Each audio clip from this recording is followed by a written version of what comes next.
Assalamualaikum warahmatullahi wabarakatuh dan selamat pagi kepada semua murid-murid SK Taman Medan, terutamanya murid-murid tahun 5 lah. Yang hari ini kita akan belajar subjek RBT. Okey, cikgu harap semua murid-murid berada dalam keadaan yang sihat sentiasa kan. Bangun pagi jangan lupa makan dulu, mandi, kemudian kita belajar. Okey, tak apa. Jadi kita sambung pengajaran dan pembelajaran kita. Pada minggu lepas kita dah belajar mengenai siapa ingat? Semua dah lupa dah. Ya Allah, dah lupa dah.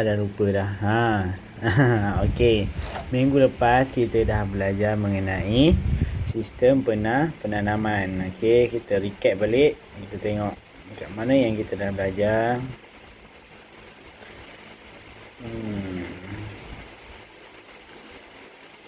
Okey, dekat sini. Kita dah belajar mengenai pertanian bandar kan. Kita dah belajar kawasan-kawasan dia, kenapa kita menanam dengan kawasan yang mempunyai ruang yang terhad, dan juga kaedah-kaedah penanaman lah. Okey, antaranya contoh kaedah penanaman, kita dah belajar penanaman secara konvensional. Okey, nampak sini. Penanaman secara konvensional dan juga penanaman secara moden. Selalunya kalau konvensional ni kita guna tanah lah. Okey, kita guna tanah, kita buat batas kan, kita korek guna cangkul. Selalunya dia memerlukan kawasan penanaman yang luas lah. Okey, kemudian jika kita menggunakan secara teknologi moden, dia ada banyak jenis. Kita ada hidroponik, kita ada aquaponik, dan juga kita ada bekas pengairan kendiri. Okey, tak apa. Ini cikgu terangkan dulu secara ringkas. Okey, kejap lagi kita masuk. Okey. Penanaman secara moden ni dia ada 3, iaitu hidroponik, aquaponik dan juga bekas pengairan kendiri. Apa benda 3-3 ni cikgu? Saya tak tahulah cikgu. Ya Allah. Okey, tak apa. Jom kita masuk. Okey, jadi hari ni kita akan belajar mengenai jenis sistem takungan. Okey, ni kalau kita guna teknologi moden lah, cara kita moden. Okey, jom kita tengok. Yang pertama, pelbagai sistem penanaman digunakan dalam aktiviti pertanian bandar. Antaranya termasuklah sistem penanaman secara takungan. Okey, secara takungan bermaksud kita menggunakan air yang bertakung lah. Okey, yang pertama adalah hidroponik. Jom kita tengok dengan lebih mendalam. Okey, yang pertama adalah hidroponik. Okey, hidroponik kultur air. Hidroponik tidak menggunakan tanah dan menggunakan air sebagai medium penanaman. Okey, kalau kita tengok dia tak guna tanah lah. Okey, hidroponik ni ada 2 jenis. Yang pertama kultur air dalam, yang ini maksud tanpa kitaran, dan yang kedua dengan kitaran semula. Apa maksud dia tanpa kitaran dan dengan kitaran ni? Okey, kita tengok Yang pertama ni hidroponik. Kejap je bagi kamu lebih faham macam mana. Okey, macam ni. Okey, cikgu lukis kat tepi ni Okey, hidroponik ada 2. Ya Allah, sekejap Hidroponik ada 2.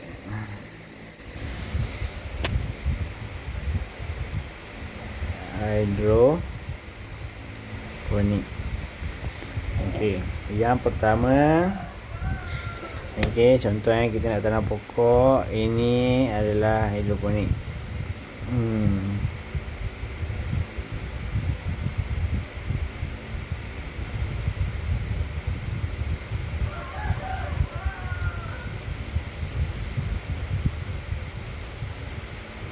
Okey, ini sayur-sayuran lah contohnya.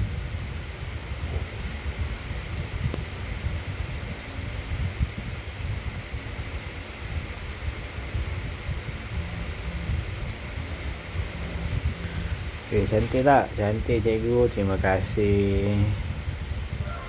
Okey, contoh Okey. Kalau kita menggunakan hidroponik, maksudnya kita tidak menggunakan tanah. Kita letak air dalam ni.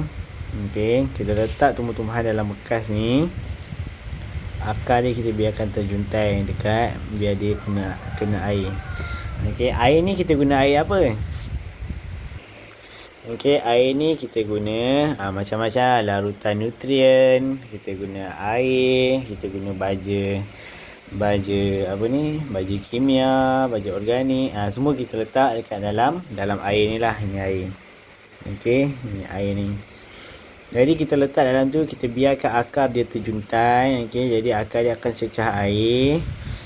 Okey, akar dia akan cecah air dan dia akan terus menyerap nutrien daripada air. Okey, dia tak guna tanah. Yang kedua. Okey, yang kedua, dia punya aquaponik dia macam ni. Okey, contoh dia ada bekas penanaman. Okey, ni bekas penanaman. Cantiknya cikgu. Ya, terima kasih. Kan?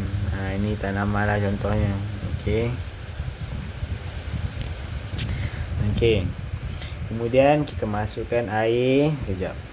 Masukkan air daripada sini.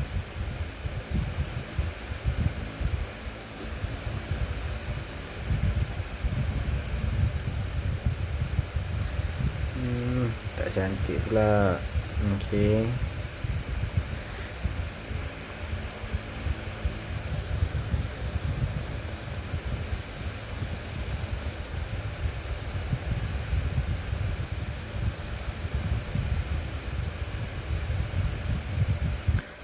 Okey, ni kita ada dia punya pump. Okey.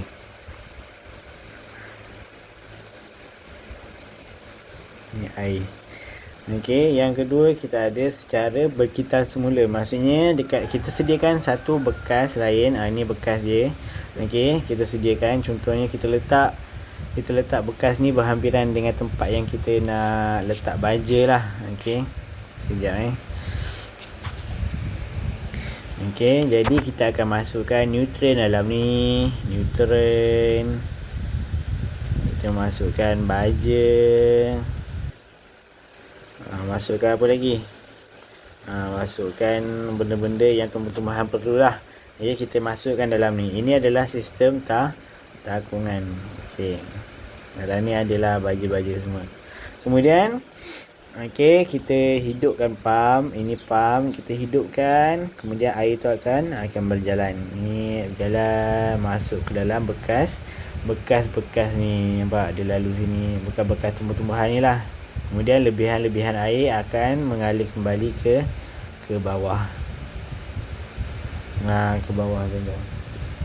Faham? Okey, tak apa. Untuk kamu lebih faham, kita tengok Kita tengok hidroponik. Ini contoh dia. Contoh hidroponik yang cikgu cakap tadi, yang secara takungan tu macam ni lah contohnya. Sekejap. Tak nampak. Okey, tengok sini. Macam ni. Okey.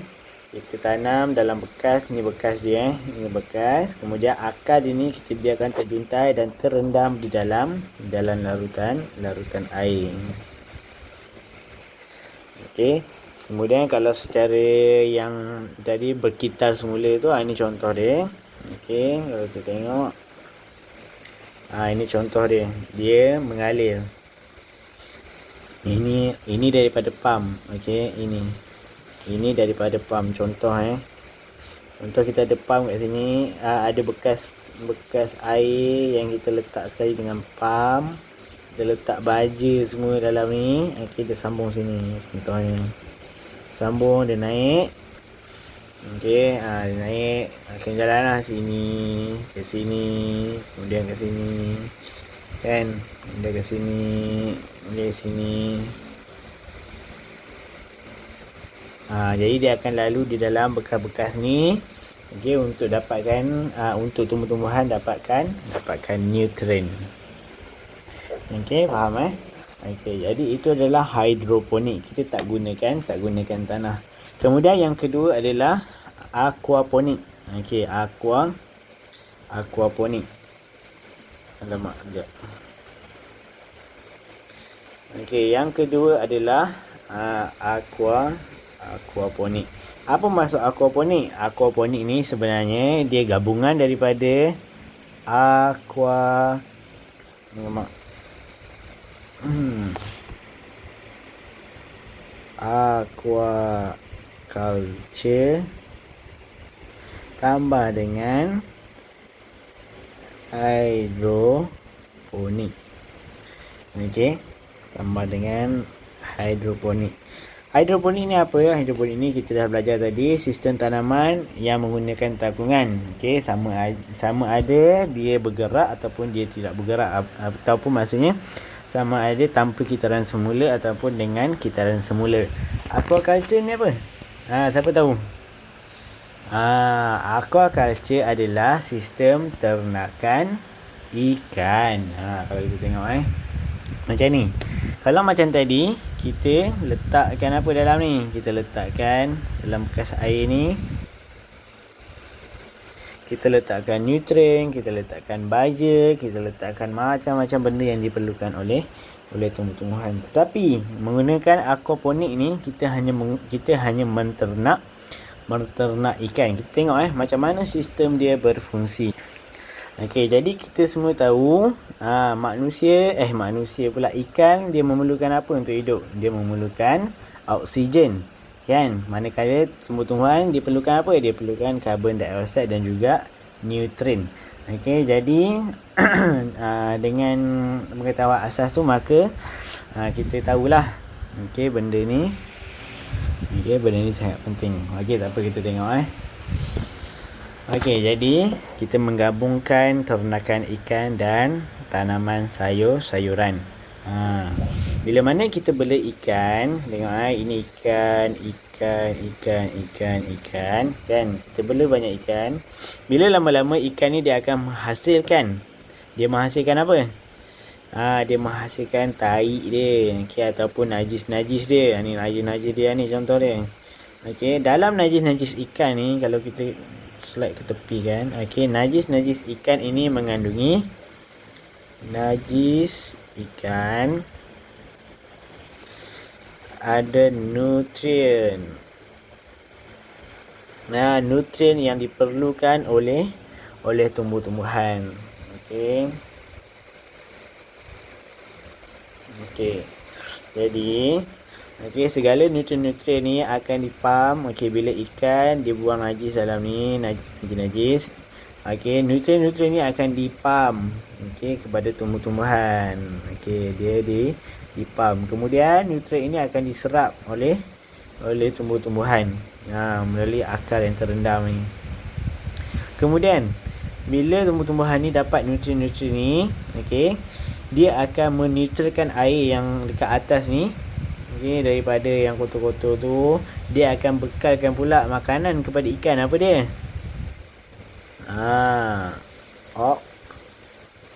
Oksigen. Oksigen.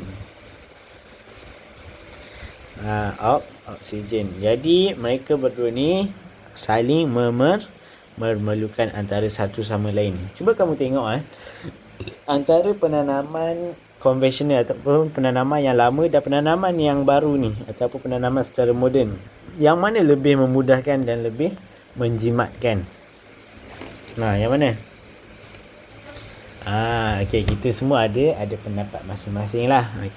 Tapi kalau kamu nak tahu, penanaman secara moden ni banyak kelebihan dia. Yang pertamanya, kita tak perlu nak bersusah payah nak korek-korek tanah, nak kena siram tiap-tiap hari, nak kena jaga dia tiap-tiap hari. Tak payah. Sebab apa? Sebab kita hanya perlu tengok seminggu sekali, 2-3 hari sekali. Macam mana? Macam cikgu cakap tadi lah. Contohnya kalau kita buat macam ni kan, kita hanya letakkan nutrien dalam ni seminggu sekali, kan? Seminggu sekali, kemudian kita biar je. Nanti dia akan serap dengan sendiri. Kalau dia akan dapat air banyak dengan sendiri, apa semua dengan sendiri. Kalau kita guna yang jenis tanam dekat tanah tu, Hari-hari kita kena siram, hari-hari kita kena tengok. Kalau yang ini lagilah memudahkan. Kita hanya set up je. Set up semua ni. Kemudian kita letak ikan kat bawah. Kan? Kemudian kita buka switch pump ni. Buka switch pump, biar air berjalan dengan sendiri. Ikan akan hasilkan makanan kepada tumbuh-tumbuhan. Tumbuh-tumbuhan akan hasilkan makanan kepada ikan. Okey. Ikan ni kita kenalah bagi makan juga sikit-sikit, tapi tumbuh-tumbuhan dia akan hasilkan oksigen untuk ikan supaya boleh terus hidup. Kan? Jadi kita dah tak payah, kalau guna yang aquaponik ni kita dah tak payah beli baja apa semua, sebab ikan ni menghasilkan baja. Okey, jadi kita boleh tengok aquaponik, hidroponik dan juga bekas pengairan kendiri ni. Okey, dia adalah sesuatu yang menjimatkan masa, dia dapat menjimatkan ruang, dapat jimatkan tenaga. Sebab itu tak payah nak tengok tiap-tiap hari. Kita hanya tengok sekali-sekala je. Tapi dia mahal sikit lah. Dia tidak menjimatkan duit sangat lah. Sebab apa? Sebab kita kena beli pasu ni, nampak ni. Kita kena beli yang ni. Waktu kita kalau kita nak buat banyak-banyak, kita kena set up macam ni. Kan? Kita kena beli ikan, nak kena beli ni. Tapi semua tu hanya sekali je kita beli. Kan? Okey, yang ketiga adalah bekas pengairan kendiri. Mempunyai 3 ruang berasingan, iaitu ruang takung air, ruang partikel kapilari dan ruang penanaman. Okey, tak apa. Ini macam mana dia berfungsi. Macam tadi cikgu dah terangkan dah. Okey, hidroponik dan aquaponik ini bekas kendiri. Okey, bekas kendiri macam inilah dia berfungsi. Okey, dia berfungsi. Penanaman secara takungan ialah sistem penanaman di dalam bekas atau takungan direka khas bagi membekalkan air dan nutrien secara terkawan. Okey, kita tengok air daripada bawah akan naik ke bahagian medium. Maksudnya sini kita tanam pokok. Okey, sini kita tanam pokok. Kemudian ini semua ni tanah. Ini sampai sini tanah. Ini semua tanah. Okey. Kemudian untuk bahagian yang ke tepi ni, kita guna warna lain sikit. Okey, yang ini, yang warna kuning ni adalah bahan yang boleh serap air. Okey, contohnya kita boleh guna sabut kelapa, kita boleh guna ni nampak dia, bahan-bahan yang boleh menyerap air adalah seperti benang, spengklé, tempurung kelapa dan sebagainya lah. Okey, ini bahan boleh serap air. Kemudian ini kita letak air. Jadi seminggu sekali kita isi air dari dalam ni sampai air dia penuh. Okey, kemudian kita biar je. Kita biar, nanti lama-lama air tu akan diserap oleh bahan yang boleh serap air ni. Sekejap. Okey, bahan yang boleh serap air ni, dia akan serap semua air. Okey, pelan-pelan dia serap air, kemudian dia akan bagi dekat tumbuh-tumbuhan. Jadi sama juga, kita hanya letak air. Okey, kemudian kita biar je. Kan jimat masa, jimat tenaga semua. Okey, sekarang ni faham Ini adalah tanaman jenis takungan. Okey, sini kita boleh baca lagi lah. Tengok. Ini yang cikgu terangkan tadi. Pokok sayuran ditanam dalam raga tanaman. Penutup takung untuk memegang raga tanaman. Okey, dan mengelakkan larutan nutrien terdedah kepada cahaya matahari. Kenapa kita tak boleh dedahkan nutrien kepada matahari? Sebab kalau kita dedahkan, nutrien tu akan berkurang dan dia akan mendorong kepada pembentukan bakteria-bakteria lah. Okey, jadi setakat hari ni itu saja yang cikgu nak ajar, iaitu 3 jenis sistem takungan yang boleh digunakan dalam penanaman. Okey, cikgu ada sediakan latihan, nanti cikgu bagi link. Okey, cikgu nak awak jawab. Tapi sebelum tu cikgu nak awak buat nota dulu sikit. Cikgu nak awak salin yang ini sekejap ni. Okey, cikgu nak awak salin yang ini. Jenis Okey, cikgu nak awak salin yang ini. Jenis sistem tapungan ada 3. Yang pertamanya adalah hidroponik, yang keduanya adalah aquaponik, dan yang ketiganya adalah sistem bekas pengairan kendiri. Salin ni semua ni. Satu, tak payah lukis, salin je. 2, ni awak salin yang ni je, dia punya ni. Ni satu ada berapa, 2. Kemudian yang ketiga, ni semua ni. Tak payah lukis ni, tak payah lukis. Okey, fahamkan. Okey, kemudian jawab soalan yang cikgu sediakan di link Google Form lah. Okey. Jadi setakat hari ni itu sahaja. Selamat menjawab, selamat maju jaya. Okey, jangan lupa buat kerja sekolah. Semoga semua anak-anak murid cikgu dalam keadaan sihat sentiasa. Okey. Jadi sampai situ saja. Assalamualaikum warahmatullahi wabarakatuh.